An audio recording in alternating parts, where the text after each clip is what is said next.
वो सर बातें करता था, चैटिंग थी, ओरिजिनल चैटिंग मैंने सरकार को दिया, वीडियो कॉलिंग थी, सरकार को दिया, मुझे फ़ोन पे धमकी देता था। और कॉलिंग किसके बीच थी? ज्योति मौर्य और मनीष दुबे के बीच में थी। सारे एविडेंस मैंने जो भी थे मेरे पास सब कुछ मैंने वहाँ सौंप दिया था, उसी को विचार करते हुए कार्रवाई की। सर विवाद की जो सबसे बड़ी वजह है वो मनीष दुबे है, जो उसने कि मेरा पूरा परिवार बर्बाद कर दिया। और मेरा ही नहीं सर, वो कई परिवार बर्बाद किया, जैसा कि उनकी पत्नी खुद कह रही हैं ऑडियो में कि वो उनका नंबर चौथे पे है। तो वो सर उसका वो इसी टाइप का आदमी है कि सर उसका ये लक्ष्य रहता है कि परिवार बर्बाद करना, जिसके लिए सर मैंने उसकी शिकायत की थी और उस प्रकरण को सरकार ने संज्ञान में लिया। डीजी साहब ने कमेटी बैठाई, मेरा बयान हुआ और लड़कियों को बुलाया गया, बयान भी हुआ जिसका उसने शोषण किया था और रिपोर्ट सौंप दी गई है। सर रिपोर्ट अभी आपके ही सूत्रों से पता चल रहा है कि रिपोर्ट उसके खिलाफ गई है और बड़ी कार्रवाई की तैयारी सरकार कर रही है। हमारी मौजूदगी जो है प्रयागराज जिले में है। प्रयागराज से जो है सबसे बड़ी खबर दिखाएंगे। ज्योति मौर्य, आलोक मौर्य जो है इतनी समय से जो है उनकी खबरें जो है सुर्खियों में चल रही। और यहाँ पे जो है आज जो है हम हाई कोर्ट में है, तो जनपद न्यायालय के जो है यहाँ पे जो है प्रखर अधिवक्ता है। तो आइए सबसे पहले इनका नाम जानते हैं और इनका नाम क्या है और क्या कहना चाहते हैं ज्योति मौर्य, आलोक मौर्य वाले केस पे। क्या नाम हुआ सर आपका? राजेंद्र प्रसाद मिश्र, लोग मुझे रज्जू भैया भी जानते हैं जी। और रही बात ज्योति मौर्य और आलोक मौर्य की, देखिए एक तरफा जांच हो करके एक तरफा कार्रवाई होने का कोई सिस्टम नहीं होना चाहिए। मनीष दुबे जी के द्वारा जो जांच हुई है और वो क्या कहते हैं रिपोर्ट लगाए हैं उस जिस पर आलोक मनीष दुबे को जो सस्पेंड किया गया है वो गलत हुआ है। कायदे से दोनों पक्षों की दलीलों को सुन करके, कायदे से दोनों पक्षों के तथ्यों को और उनके द्वारा जो अभिलेखी साक्ष्य हो वो प्रस्तुत करके और तब उस पर जांच होवे और तब आख्या आवे और तब कार्रवाई शासन प्रशासन और न्यायालय करे तो हम उसकी भी सराहना करते हैं। लेकिन एक तरफा रिपोर्ट और एक तरफा उस पर कार्रवाई की जा रही है, उसकी निंदा करता हूँ। क्या इस प्रशासनिक जांच में गलत पाए गए हैं ना कि न्यायालय की? ओहो भाई, प्रशासनिक जांच में जो जांच हुई वही जांच तो आएगी न्यायालय में। जो आएगी मामला आएगा न्यायालय के समक्ष तो वो भी रिपोर्ट तो आवेगी। कभी न्यायालय की जांच तो न्यायालय ओहो, मेरा कहने का सिर्फ इतना मतलब है कि जो भी जांच अधिकारी हो वो दोनों पक्षों को सुन करके और दोनों पक्षों को क्या कहते हैं के तथ्यों को सामने रख करके तब जांच करके और तब अपनी आख्या दे तो समझ में आता है। एक तरफा जांच करके एक तरफा रिपोर्ट देना ये न्याय के विरुद्ध है। तो क्या सर यहाँ पे कहना चाहते हैं कि आलोक मौर्य जो है क्या मीडिया के सामने आके क्या जो है गलत किया या सही किया? आलोक मौर्य अगर कल आए थे कोर्ट में, कल आए थे और उन्होंने वो मीडिया के सामने अपनी बात को जितना रख सकते थे रखे हैं, वो अपनी जगह सही हैं। ज्योति मौर्य भी अपनी जगह सही है जब तक कि दोनों पक्षों की रिपोर्ट ना आ जाए। तो इसलिए इतना जो है इसको तुल बढ़ाने से क्या मतलब निकला कि पूरा संसार में जो है आज जो है तोरे खिलाफ जाओ। ये तूल केवल मीडिया वाले पकड़ा देते हैं। जी। ये तूल केवल मीडिया वाले पकड़ा देते हैं। जी। हर ट्रायल को मीडिया ट्रायल बनाने का प्रयास किया जा रहा है जो कि बहुत ही गलत है। उसका बड़ा बुरा इफेक्ट मुकदमों में पड़ता है, ये नहीं होना चाहिए। धन्यवाद। आज जो है सर यहाँ पे जो है मीडिया को आप गलत दोषी ठहरा रहे हैं। यहाँ पे जब अगर आलोक मौर्य की यहाँ पे जो है अपनी जान की यहाँ पे उनकी अगर जान चली जाती है तो कौन उसका दोषी होता?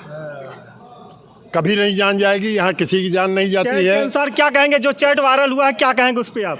हमने चैट नहीं देखा इसलिए उसके बारे में नो कमेंट।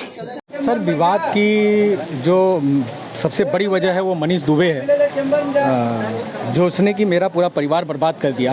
और मेरा ही नहीं सर, वो कई परिवार बर्बाद किया, जैसा कि उनकी पत्नी खुद कह रही हैं ऑडियो में कि वो उनका नंबर चौथे पे है। तो वो सर वो इसी टाइप का आदमी है कि सर उसका ये लक्ष्य रहता है कि परिवार बर्बाद करना, जिसके लिए सर मैंने उसकी शिकायत की थी और उस प्रकरण को सरकार ने संज्ञान में लिया।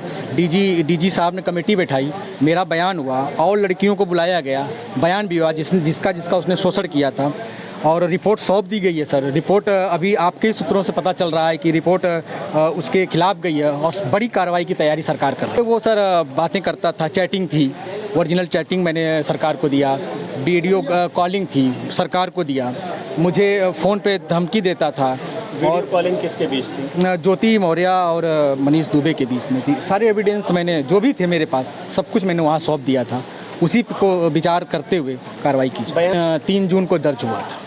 और उसके बाद क्या कार्रवाई की मांग? सर फिर मुझे लेटर आया, मुझे बुलाया गया और टीम जो गठित हुई थी उसने मेरा पूरा बयान लिया, लिखित बयान लिया और सारे एविडेंस लिए और सर उसके बाद ये जो कार्रवाई की हैं उनके ऊपर सख्त से सख्त कार्रवाई हो जाए, क्योंकि मनीष दुबे ने एक परिवार नहीं कई परिवार बर्बाद किए हैं।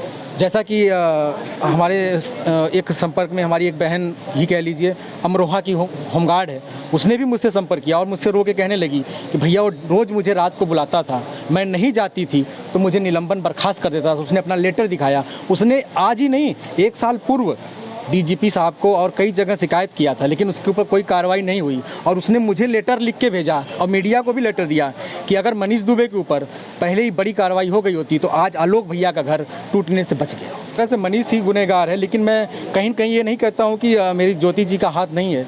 अगर मैंने उनको बहुत समझाने की कोशिश की, पारिवारिक बातें बैठ के कोशिश करने की, यहाँ तक कि मैं आप पता कर सकते हैं उनके गांव से भी कुछ लोगों को मैंने बुलाया था कि मामला बाहर जाने से अच्छा है कि घर में निपटा लिया जाए, क्योंकि हमारे साथ 2 बच्चे हैं।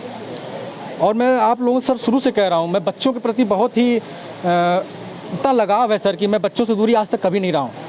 सर मैं हमेशा बच्चों के साथ रहा हूँ, बच्चों की देखभाल किया हूँ और एक बच्चे का, सर आप भी एक पिता होंगे, एक बच्चे से दूर होने का दर्द आप अच्छी तरह समझ सकते हैं सर। मैं उस पीड़ा से गुजर रहा हूँ सर। और मैं अभी कुछ दिन पहले मैंने एक बोला था, जो कुछ लोग गलत भ्रांतियाँ फैला रहे हैं कि आलोक माफ़ी मांग रहे हैं। माफ़ी मैं वो नहीं मांग रहा हूँ, मैं समझौते की बात कर रहा हूँ बच्चे के लिए, लेकिन जो गुनहगार हैं सर उन्हें सज़ा मिलनी चाहिए, बस मेरी सही गठित हुई है। मैं सर यही करूँगी, जांच अगर अच्छी हुई तो सर जितने भी मेरे ऊपर ज्योति मौर्य ने एफआईआर, फर्जी एफआईआर कराया है सर, 2000 उन्होंने ये दर्शाया है धूमनगंज थाने में कि 2010 से लेके 2023 तक उनसे फार्चूनर गाड़ी, 30 लाख रुपए और वगैरह मांगे जा रहे थे। तो मैं सर आपके माध्यम से ज्योति जी को ये बोलना चाहता हूँ कि आप एक खुद एक एसडीएम 2015 से हैं और आपने 2015 से लेकर 2023 तक कहीं भी एक एफआईआर या शिकायत नहीं दर्ज की। 23 में ऐसी आपको क्या आन पड़ी कि आपने मेरे पूरे परिवार के ऊपर फर्जी मुकदमे डल लगाती गई। लेकिन सर मुझे पूरी उम्मीद है प्रयागराज पुलिस पे कि वो जांच कर रही है। जांच सर जैसे डीजी साहब की जांच सर सामने आ रही है, वैसे ये भी फर्जी निकलेगा, सारे मुकदमे फर्जी उनके नहीं। सर अभी मैं बहुत ज़्यादा नहीं बोल सकता हूँ, सब जांच उसकी भी चल रही है। क्या है उसकी? सर वास्तविकता मैंने सब कुछ जांच के समय मैंने सब कुछ सौंप दिया। एक डायरी की बात आ रही है सर, मैंने सब कुछ सौंप दिया है, उसकी जांच आ जाए फिर सभी कि मैं बच्चों के लिए समझौते करूंगा, लेकिन जो गुनहगार हैं उनको उनके लिए समझौते नहीं करूंगा, कोई समझौते नहीं करूंगा। गुनहगार को सरकार सज़ा मिलनी चाहिए, अदालत है, सरकार है और मुझे पूर्ण उम्मीद है कि मुझे न्याय मिलेगा। चाहूँगा कि मुझे बच्चों से मिलने दें, मुझे बच्चों के लिए प्रताड़ित न करें, नहीं तो मुझे उसके लिए भी कोर्ट का दरवाज़ा खटखटाना पड़ेगा। ज्योति से कोई समझौते की गुंजाइश है अभी? सर मुझे तो नहीं लगता कि परिवार बचाने के लिए सर, अगर वो चाहती हैं, अगर वो परिवार को एक करना चाहती हैं तो सर मैं एक बार बात करने को तैयार हूँ, क्योंकि परिवार सर बहुत महत्व रखता है, क्योंकि इसमें हम दोनों के झगड़े में 18 जुलाई को लगी है सर। आज ज्योति को आना था यहाँ पर? हाँ, ज्योति को आना था सर, अब बता नहीं सकता कि वो आई कि नहीं आई। मैं उपस्थित हुआ हूँ, अपना पक्ष रखा हूँ और कापी निकलवाने की गुजारिश किया हूँ।